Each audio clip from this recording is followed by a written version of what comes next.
Hey y'all, I'm James Roy. I'm the host of Texans Takes with James Roy, and today I want to talk to you about the Dynamo. We're going to call this series a Dynamo discussion or Dynamo discussions, whatever you want to call it. As you may or may not have noticed, I don't have any Dynamo gear, so I grabbed the closest thing to me that kind of looked like it might be orange, and I put it on. I'm fairly new to the MLS and soccer in general. It's never been a sport that really drew my attention much outside of the World Cup. But a couple months ago on Twitter, I got called out. Someone said, "You're a Houston sports fan and you never talk about the Dynamo." And I said, "I am up for a challenge, and T-Mobile gave me MLS season pass for free. I'm going to follow the Dynamo this year." And so I'm here to talk to you about the Dynamo as someone who is just not a super knowledgeable soccer fan. I've been watching it for a couple of months now. In general, my athletic knowledge has kind of given me enough to understand the game, and I've grown to like it. It's really fun to watch. I mean, a lot of exciting moments. Once you grow an appreciation for the game of soccer, it becomes a little easier. But on today's episode, I'm going to talk about my favorite player of the season so far, and just kind of my expectations moving forward, knowing absolutely nothing about the Dynamo. So let's jump in. So my favorite player so far has been tough. I'm surprised at how quickly I kind of picked up on names. Usually it takes me a little longer. I've been watching some other sports for a really long time and still have players on the roster that I don't know. And that's still the case here. I'd say that if you ask me to, I can name 3 or 4 players on the team, possibly. There's Francisco, Amin Bassi, Hector Herrera, and Stephen Clark. Those are the ones off the top of my head that I can bring to you right now, just thinking about it. I'd say that my favorite player probably is Stephen Clark, just because he looks like the kind of guy that would be interesting to talk to. I don't know, he just looks weathered, and like his haircut's like, but I'm young at heart and I like to have fun. And he's also been pretty stellar. Clark's been great. I also really like Amin Bassi and Hector Herrera. Obviously, I named those players because I've kind of grown to like the way they play the game. It's interesting to think that the goalie's my favorite player. I hope I'm not alone in that. I would love to know who your favorite Dynamo player is, if you could let me know. So thus far this season, I think I've missed 1 or 2 games, but in general, I've got to catch every game. It was disappointing to see the home win streak end, but honestly, outside of the first 2 or 3 games of the season, the Dynamo have been electric to watch. And my understanding is that it's a pretty fresh team, a lot of turnover from last season, and last season was not fun. From what I've been told, I've been told by a lot of people it's a great time to become a Dynamo fan. Some of them, I believe, meant it sarcastically. I think most of them meant it sarcastically. But so far, I mean, the Dynamo are sitting at 500 with a couple of ties, right? I think it's been exciting to watch. It's nice. So with my understanding, just watching the Dynamo play, a possession football team, they play to have the ball in their hands. They've not had possession less than the other team in any matchup they've played so far as I know.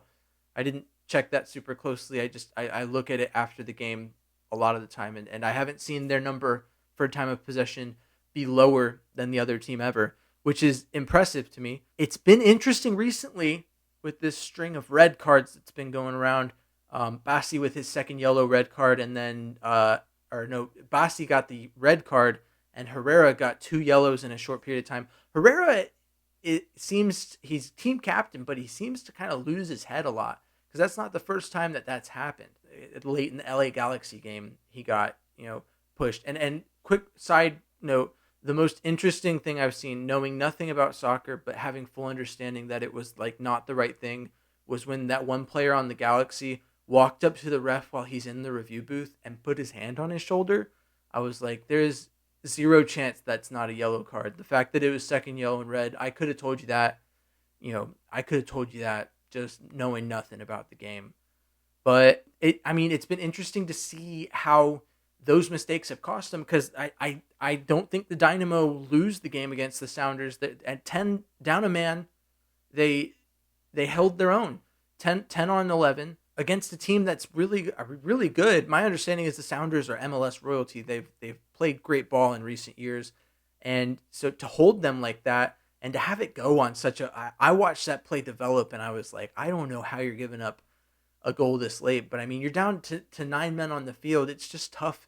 You're playing defense the whole game. At some point, something's gonna give, right? Like, I know that. I've never, there's not many sports I watch that require you to go down a man. I mean, really, that's only hockey and soccer. And if there's a sport that I'm about as into as soccer, it's hockey. So I would be a lot more into hockey if they had an NHL team, follow NHL to Houston, to keep up with that. Hopefully, Houston's getting a hockey team, but it's just interesting to see how they're like. I didn't know that going into, like, the first time I saw Houston get a red card, I was like, oh yeah, okay, so they'll just send in a sub, and then they're like, no, they're down a man. They don't get that back. I also kind of learned that from Ted Lasso. Not gonna lie, great show. But it's just been interesting to see the later part of the season how the team has become more exciting to watch, and yet made more mental mistakes that have been kind of, I don't want to say amateuristic. It's the fact that there's so much experience on the team, because a lot of the MLS, to my understanding, is players that played in other leagues at like a higher level that are like on the verge of retirement. So to see a guy like Hector Herrera like make such huge mistakes in a league that's just like so beneath what he's been throughout his entire career, it's just hard to believe maybe that's just who he was in his other league, and that he's just bringing that here. I don't know.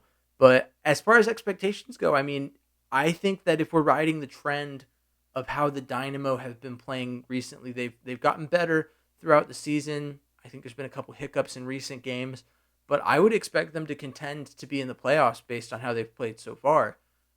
Maybe I'm being overly optimistic. Maybe I'm just ignorant. It's probably the case. I mean, I just don't really know a whole lot. I know 4 players' names on the team, but I do know that watching them play, the chemistry is there. There's good ball movement. The Dynamo get several opportunities, and there's been, I mean, a couple of games where they got a lot of opportunities, and I made the correlation. Please correct me if I'm wrong, because I'm just calling it like I see it. My understanding of soccer is that it's not necessarily about converting opportunities. Obviously, it's important when you get a chance to take a shot on goal, you should make a goal. That's how you win the game.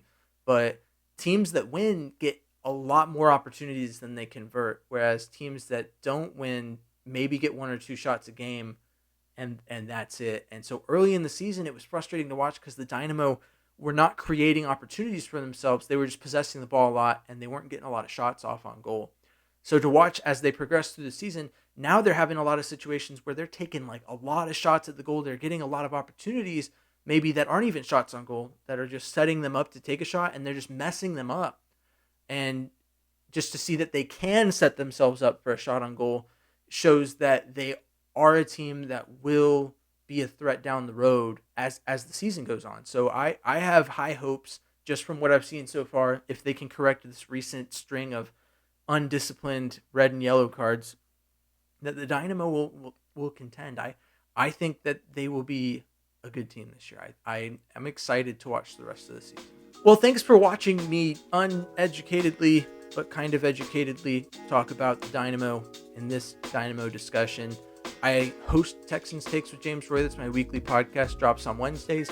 So if you're into the Texans, please tune into that. If you want to follow me on social media, I am at N1 Texans fan on TikTok, Instagram, Twitter, all that kind of stuff, even on here on YouTube. Thanks for watching, and until next time, see ya.